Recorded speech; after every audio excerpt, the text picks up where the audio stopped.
咱们抽奖呢，主打的就是一个严谨。上个周末我过得很疯狂，连续高烧2天，也是2天没有来工作室了。先看一下工作室的情况吧。这个沙漠缸呢是最不用担心的，直接略过。这2个沼泽造景呢也没有什么大的问题。好像这个90的雾化器缺水了吧？树干上的部分苔藓已经干掉了，不过这些苔藓呢干掉也不怕。那它没水了，雨林墙肯定是也没水了。不过好在它主要靠的是喷淋，喷淋呢是10天半个月不会断水的。那这些生态瓶呢，本身10天半个月就不用管它，待会儿看一看它有没有长杂草就可以了。2天的时间，其他缸也不会有问题，但是地上这些呢，满地的小虾呀，这个是我走之前临时着急放进去的黑壳虾，当时到了大概有2000只虾，我比较着急，给它临时过了一下水就放进去了。地上呢大概有个10多只，怎么还有一条鱼啊？还是一条10块钱的小精灵？你也不会抓虾呀？这是谁追你了咋的？虽然这种工具鱼呢要比黄金胡子勤快得多，但是在相比之下呢，它的跳缸风险还是较大的。这里还有3只虾，不过不是红色的，其他地方就没有什么情况了。这些苏虾呢也是相对安稳的，只不过缸里有点脏了。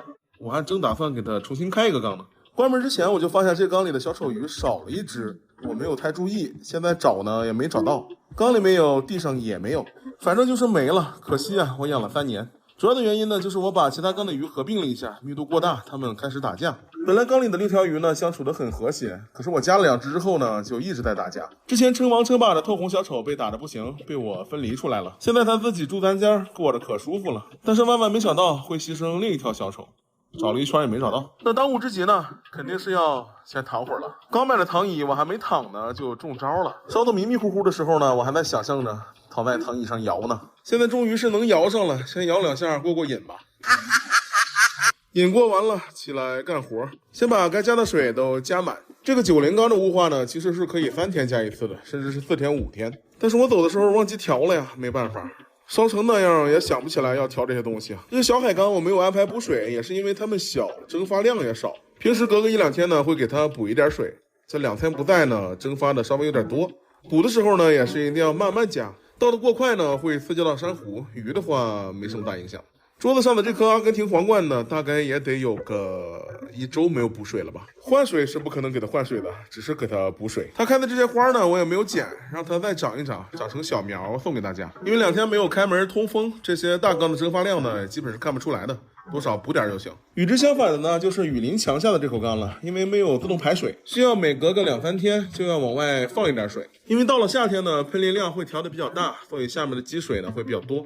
都收拾完了，才发现这颗睡莲好像是不行了吧？这朵花是咋了？你才开了几天呢？这花期也太短了吧？先不管它是咋回事了，我们还是开奖吧。之前我们承诺送出2把磁力刮草刀，但是由于我的突发状况呢，整整拖延了24小时。但是已经跟厂家确定好的名额呢，我们就不再做更改了。之后还会安排给大家上福利的。为了公平公正呢，我们还是启用了最费时费力的程序。我把评论区里所有符合条件的朋友呢，都给录下来了。剔除了那些没有关注也没有点赞的朋友，当然你没评论的话，肯定是出现不了的。还有一些大量重复评论的朋友，在我这个程序底下是没有用的。超过3条恶意重复，你的名字会被直接剔除。一共是243位有效参与者。下一步就是用随机抽号软件去做随机抽取，范围就是1到243。刚才的名单打印完之后呢，我把它的顺序又打乱了一下，再加上这个随机抽取，就更没有规律可言了。那第1位朋友，他的顺序号是19，我会在评论区里通知并私信再告知一遍。第2位朋友呢是123。那就恭喜这2位朋友了，其他的朋友呢也不要气馁，我们之后还会安排其他福利的。因为对于这种活动呢，大家反应是非常积极，而且欲罢不能。可有些朋友又觉得是狼多肉少，希望渺茫。那今后我们每周都会推出个2到3期这种活动，至于能坚持多久呢，那就要看我兜里有没有了。